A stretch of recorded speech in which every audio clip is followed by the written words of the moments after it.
So the giant pine cone statue at the Vatican has more meaning to it? Aren't you curious why at the middle of the Vatican there's a pine cone instead of a statue of Jesus? I'm telling you, it's not just for some decoration. That pine cone is a big symbol. You can see it on the Pope's staff and in churches everywhere. But here's the strange part. The same symbol shows up in ancient Egypt and Sumeria used by their gods. Osiris, the Egyptian god, carried a staff with a pine cone. The Sumerian gods had it too, and yet Christianity calls these ancient religions evil. They say it's devil worship. So why would the Vatican use the same symbol? Makes you think, right? Now, here's where it gets really interesting. The pine cone represents the pineal gland, what people call the third eye.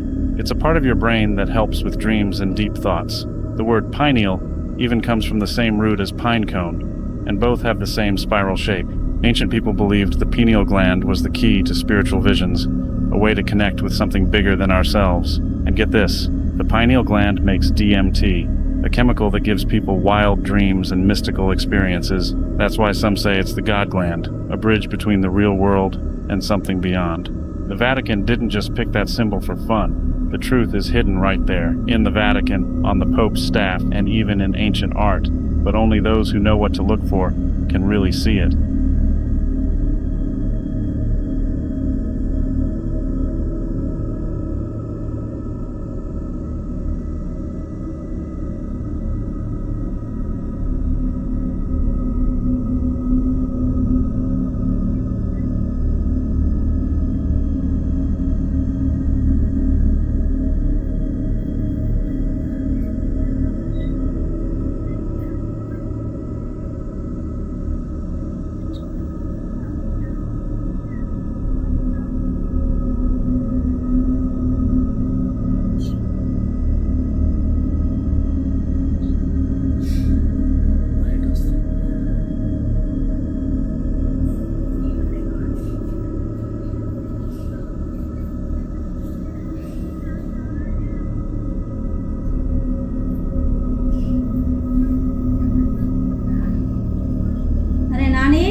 ఇటు touch చేస్తే అటు వస్తుంది, అటు touch చేస్తే ఇటు వస్తుంది.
Right, guys, we've got a bit of an interesting bit of footage here. A strange atmospheric phenomenon off the coast of Miami. It was first reported as a UFO sighting in nature, which technically it could be, but whatever this is a very odd shape and a very odd appearance. I mean, it looks like there's some sort of mist down the back there, maybe a bit of sunlight above. So I don't know whether there's some sort of mirage happening here or some sort of weird shape it's presenting itself. I mean, some of you are probably going to say what, you know, I don't even need to say what it looks like because it's a very interesting thing. But yeah, there was quite a few people that saw this apparition and then it vanished abruptly. So I don't know, mate. You guys let me know what you think. I thought this was interesting enough to talk about because very unique.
I started looking into this gold thing myself, and here's what I came up with.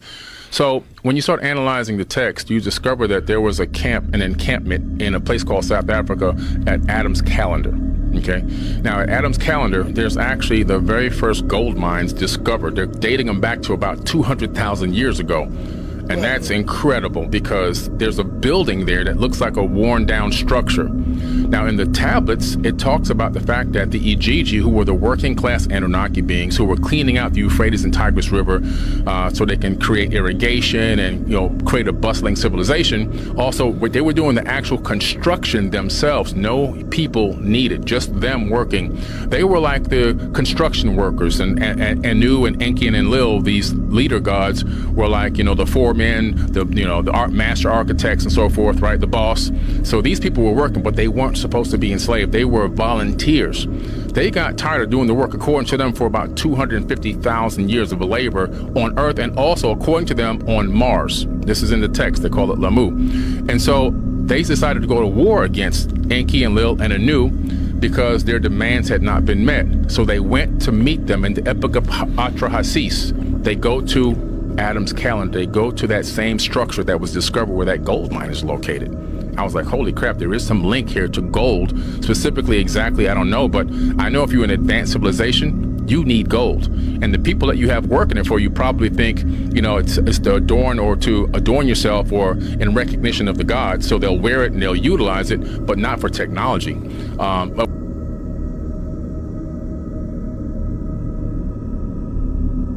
This video is going viral right now because Busta Rhymes came out to tell the audience this. Listen to this.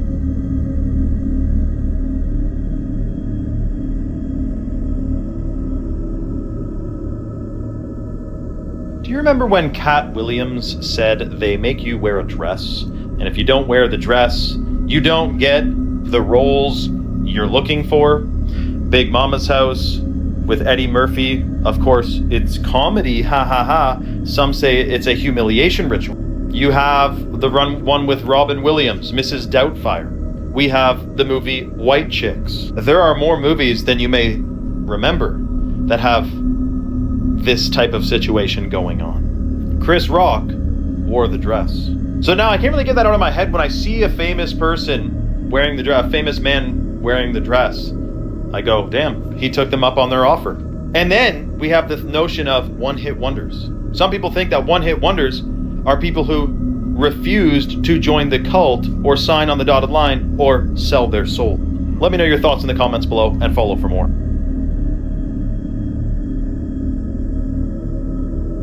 Wait a minute, there's no way this is right. In this classic 90s Britney Spears music video, Hit Me Baby One More Time, her skirt was plaid, right? Wait, what? No, there's no way. And while we're on Britney Spears, she had a microphone in this video, didn't she? Like, the one that attaches? Where did that go? Oh, you're saying she never had it? Well, then why did Lizzie McGuire have one when she parodied the video? And why did the doll have it? And do you remember Snuffy, Big Bird's companion from Sesame Street? Do you remember his full name? Snuffleupagus, right? Wrong, it was apparently Snuffleupagus. And do you remember Tweedledee and Tweedledum from Alice in Wonderland? And the little propellers on their hats, right? Wrong, they were apparently flags. And you remember the Disney theme opening where Tinkerbell flies in and dots the I?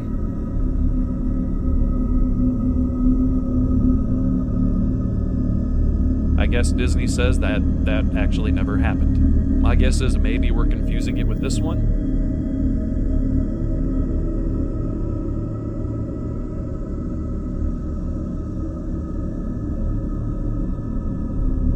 Let me know which ones you remember.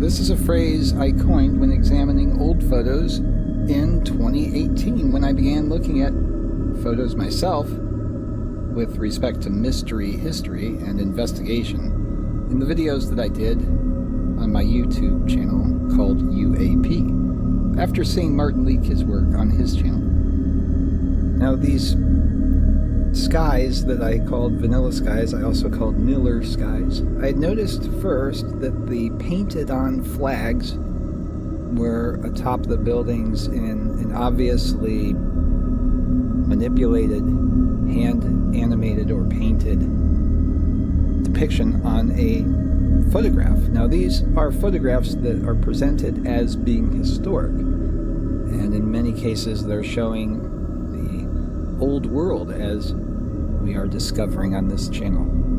I began to see such anomalies as these, and furthermore unnaturally cropped edges, and began to realize it wasn't just overexposures of light, but purposeful film exposures or masking during darkroom development perhaps, and other types of manipulations. Now, this can be acceptable and there can be good reasons for this, but when we're talking about supposedly historical depictions, it makes one wonder.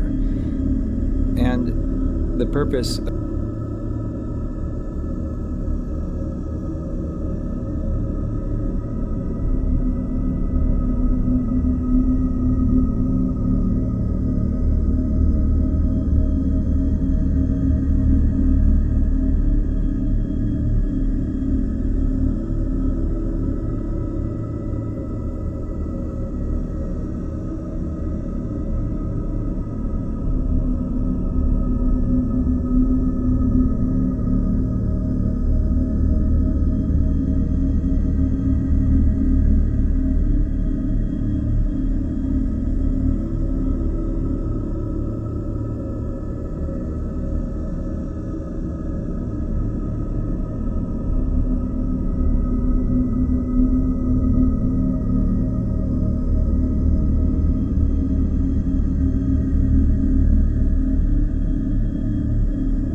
girls went into a thrift store and they saw this Bible, and apparently they didn't even charge them for the Bible. The Bible was free. You know, at a thrift store, things will cost like $1, $3. This Bible was free, and they took this Bible, and when they opened the Bible, so they open the Bible and they see that the words are upside down. Like the Bible is upright, but the titles are upside down. And I've never seen a Bible like that. Y'all can let me know if y'all have seen a Bible like that. But the words are upside down. Then to make matters worse, they put the Bible on their dashboard and they were about to leave. And you will not believe what happened. The alternator just blew out, just big boom. And then it just started leaking. Car just breaks.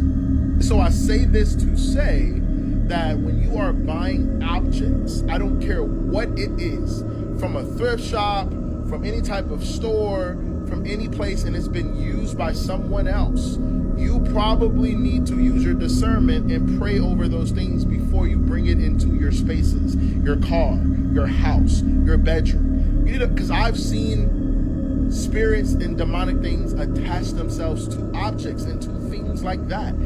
I've seen witches do things where they manipulate things that you may think are of God. Like a Bible, you wouldn't think that a witch can go and do something with, but they do. They go and they put little spells on it. They put little incantations on it, and you don't know it because it looks normal on the outside. And then when you open it up, you see things that are weird on the inside. If you are buying things from these places, whether it's lamps or clocks, anything from these thrift stores or from random people, you need to pray over that thing before you bring it into your dwelling. Because if you don't, things like this can happen. And y'all might say, oh, that is just weird timing, coincidental. This doesn't mean. No, this is real. It happens all the time. All the time. Watch what you bring into your house or into your car. Because I'm telling you, if it's a strong enough spell, a strong enough warlock, or a strong enough witch, I'm telling you, they will find a way to enact those spells and bad things on you.